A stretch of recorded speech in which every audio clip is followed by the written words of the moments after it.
Assalamualaikum warahmatullahi wabarakatuh. Jumpa kembali bersama saya Emilia Kalsum dalam kuliah Arsitektur Kalimantan Barat untuk kajian sejarah dan teori arsitektur. Kali ini kita akan berbicara tentang arsitektur Tionghoa, yaitu tentang Tionghoa di Indonesia dan Feng Shui. Tionghoa adalah salah satu suku atau etnis di Indonesia.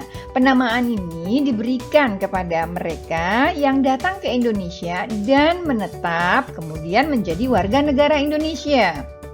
Menurut sejarah Cina kuno, dikatakan bahwa orang-orang Cina mulai merantau ke Indonesia pada masa akhir pemerintahan dinasti Tang. Dikatakan pula bahwa hubungan Cina dan Indonesia telah ada sejak zaman Sriwijaya, yaitu lewat hubungan dagang, politik, maupun agama. Kemudian daerah pertama yang didatangi oleh mereka adalah wilayah atau daerah Palembang, yang pada waktu itu merupakan pusat perdagangan daripada kerajaan Sriwijaya. Kemudian mereka datang ke Pulau Jawa untuk mencari rempah-rempah. Banyak dari mereka yang kemudian menetap di daerah pelabuhan pantai utara Jawa, seperti misalnya daerah Tuban, Surabaya, Gresik, Banten, juga Jakarta. Demikian pula dengan Kalimantan Barat. Namun selain untuk berdagang, mereka juga melakukan kegiatan penambangan emas. Nah, itu sebabnya banyak dari masyarakat Tionghoa ini berada di Kalimantan Barat, sehingga menjadi salah satu suku terbesar yang ada di provinsi ini. Mereka datang ke sini dengan membawa serta kebudayaan juga agama mereka. Salah satu budaya yang dibawa oleh mereka adalah arsitektur atau seni bangunannya. Mengapa? Karena perkembangan arsitektur bangunan Cina telah ada sejak 2000 tahun sebelum Masehi. Ini bisa dibuktikan dengan banyaknya peninggalan kuil-kuil di sana. Bahkan dalam hal seni ini, seni lukis di Cina jauh lebih berkembang sebelum seni bangunan itu sendiri. Selanjutnya, hampir seluruh bangunan di Cina memiliki kekhasan, yaitu pada bentuk atap serta beberapa ornamen yang menceritakan tentang legenda bangsa Cina termasuk patung dan dewa-dewa. Arsitektur Cina juga memiliki ciri pagoda pada bangunan publik dan pejabat mereka. Seni bangunan atau arsitektur Cina pada hakikatnya berangkat dari filsafat Cina. Ada 4 periode besar dalam filsafat Cina, yaitu zaman klasik, kemudian zaman Neo-Taoisme dan Buddhisme, lalu zaman Neo-Konfusianisme, dan kemudian terakhir adalah zaman modern. Perkembangan arsitektur Cina terjadi pada masa zaman klasik, yaitu pada masa 600 hingga 200 sebelum Masehi. Banyak sekali sekolah-sekolah filsafat pada masa ini. Bahkan terdapat 100 aliran yang semuanya memiliki ajaran yang berbeda-beda.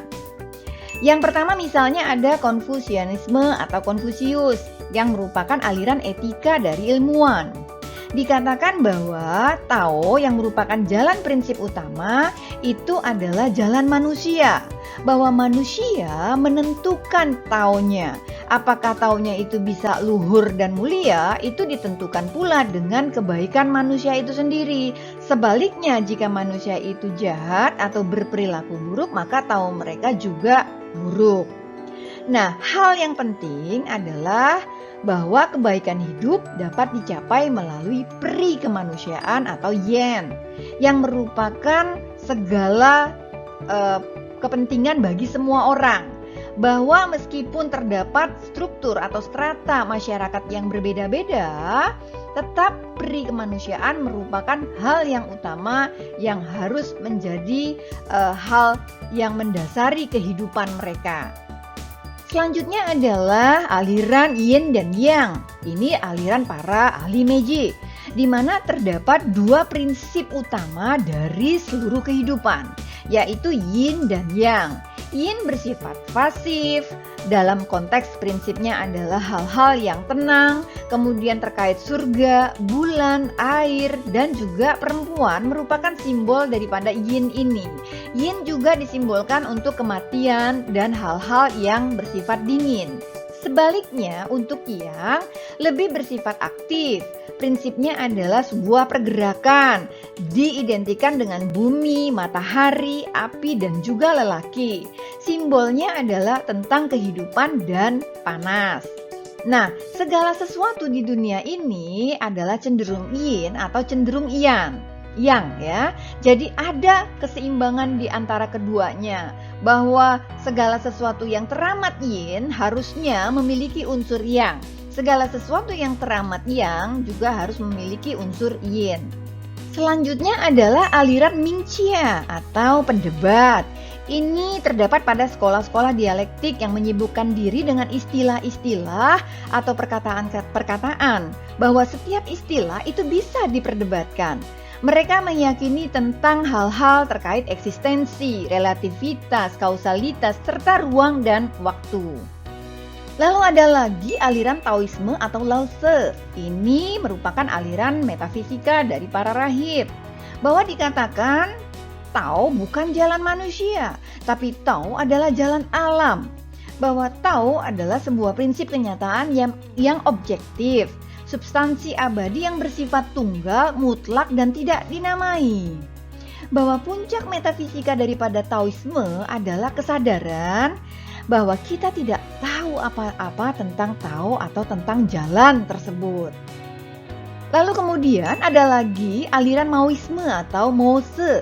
Ini adalah aliran pragmatis oleh para ksatria, bahwa yang terpenting adalah kemakmuran untuk semua orang, bahwa semua orang harus berjuang bersama-sama untuk memusnahkan kejahatan, bahwa segala sesuatu yang tidak berguna itu adalah sebuah kejahatan dan dapat menghambat kemakmuran.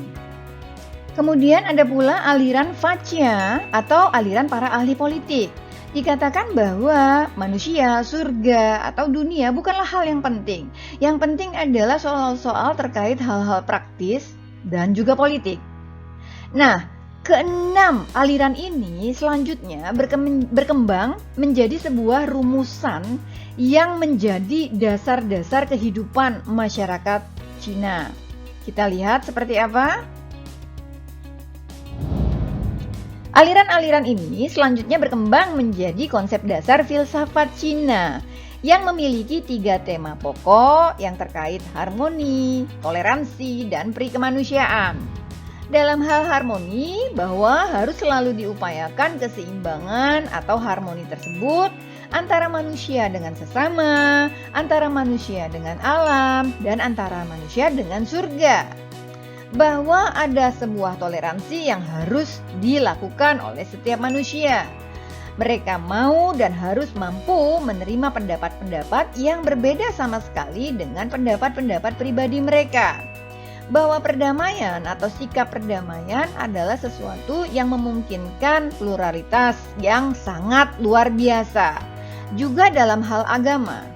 Selanjutnya, untuk manusia merupakan pusat filsafat dari filsafat Cina ini, di mana manusia dapat menentukan nasibnya dan juga tujuannya. Ini dikatakan juga manusia itu tadi atau konsep manusia ini sebagai antroposentris. Ini berbeda dengan konsep di India maupun di Barat, di mana India mengenal reinkarnasi secara terus-menerus, atau di Barat pada masa kebudayaan Yunani terdapat manusia dan dewa-dewa yang dikuasai oleh nasibnya. Selanjutnya, filsafat ini berkembang menjadi kebudayaan Cina yang terus-menerus berlangsung sampai saat ini, di mana kemudian filsafat atau kebudayaan ini berkembang menjadi aturan dalam bangunan atau arsitekturnya yang disusun berdasarkan konsep Feng Shui, di mana konsep ini telah berkembang beberapa ribu tahun yang lalu dan merupakan konsep yang berkembang dari filsafat hidup mereka pula.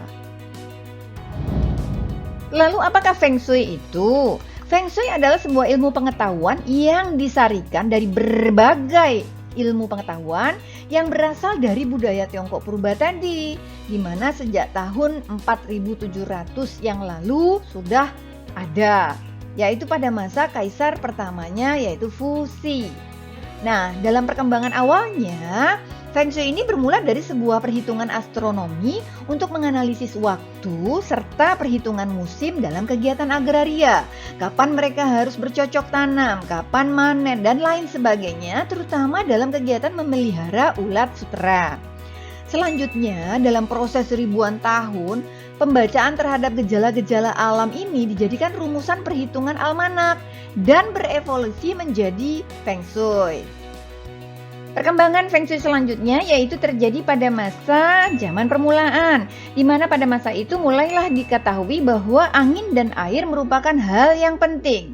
Beberapa ahli berpendapat, misalnya seperti Guru Fuxi, mulai memahami perilaku binatang, lalu mengerti struktur yang mendasari alam semesta. Jadi tidak cuma alam, fauna, tapi juga flora juga difahami oleh guru ini. Selanjutnya ada lagi Guru Yu yang mulai mengerti perubahan di langit dan bumi, serta angin dan air, serta siklus-siklus musim.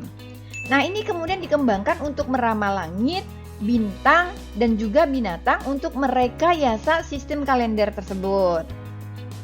Perkembangan selanjutnya yaitu pada masa periode pembentukan, di mana ilmu ramal mempengaruhi kekuatan sosial dan menjadi ilmu pengetahuan.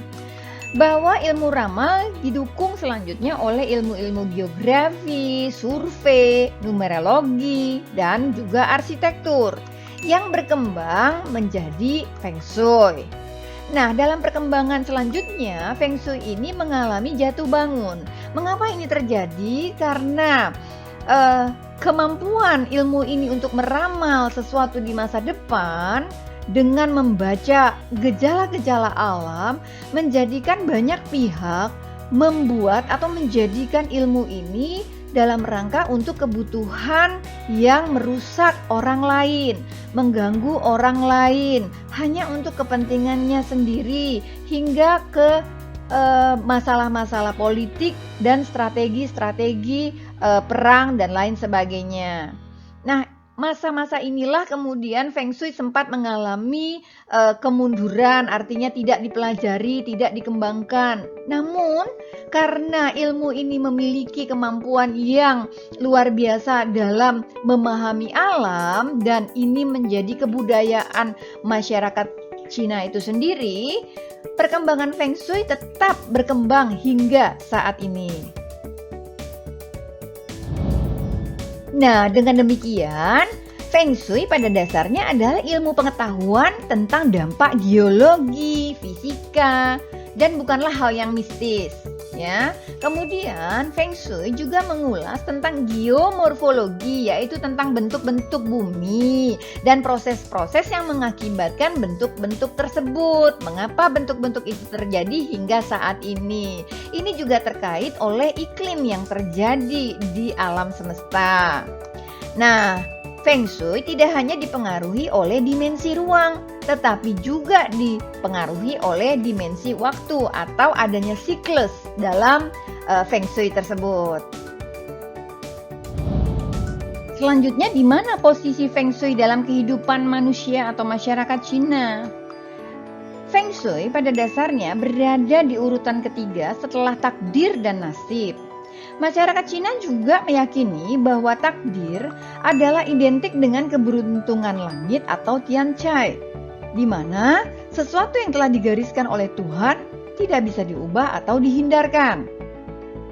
Selanjutnya, contoh daripada takdir itu misalnya dilahirkan oleh orang tua tertentu, dilahirkan sebagai lelaki atau perempuan, dan masih banyak lagi contoh lainnya. Dan kemudian untuk nasib adalah sesuatu yang identik dengan keberuntungan manusia atau rencai, yang merupakan roda karma dalam kehidupannya. Nasib dapat diubah dan diperbaiki berdasarkan kemauan. Dan nilai yang dihasilkan akan sangat dipengaruhi oleh hasil pekerjaan atau perbuatan yang dilakukan oleh manusia itu sebelumnya. Sementara itu, Feng Shui identik dengan keberuntungan bumi atau dicai, yaitu sebuah pengaruh alam yang memberi makna tertentu pada kehidupan manusia dalam mengarungi takdir dan juga nasib kehidupan yang dimilikinya. Sebuah Feng Shui yang baik seharusnya mengatur keselarasan hidup dengan alam lingkungan dan juga bermanfaat, namun juga tentunya menstabilkan pergerakan nasib yang kurang baik. Itu sebabnya tujuan Feng Shui adalah untuk mengajarkan kita bagaimana memposisikan diri agar hidup selaras dan harmoni dengan alam lingkungan yang menjadi tempat tinggal kita. Dan Feng Shui juga menjelaskan berbagai dampak buruk yang bisa ditimbulkan oleh alam akibat daripada perilaku manusia yang menyalahi atau merusak hukum keselarasan alam. Feng Shui juga mengajarkan bagaimana kita memilih, mencari, dan memanfaatkan kondisi alam dengan baik. Dan tujuan akhir dari Feng Shui adalah keharmonisan. Harmonis dengan manusia, dengan alam, juga dengan surga. Begitu. Nah, bagaimana keharmonisan ini dimaksudkan? Agar dapat diperoleh manfaat untuk kesehatan, untuk ketenangan, untuk kebahagiaan, yang akhirnya untuk kesejahteraan. Nah, kita telah mengetahui sedikit tentang perkembangan Feng Shui yang menjadi latar belakang atau konsep dari arsitektur bangunan Cina yang juga kemudian menjadi arsitektur bangunan masyarakat Tionghoa di Indonesia pada umumnya dan di Kalimantan Barat pada khususnya. Bagaimana kemudian prinsip-prinsip Feng Shui ini? Saksikan terus pada video-video selanjutnya. Assalamualaikum warahmatullahi wabarakatuh.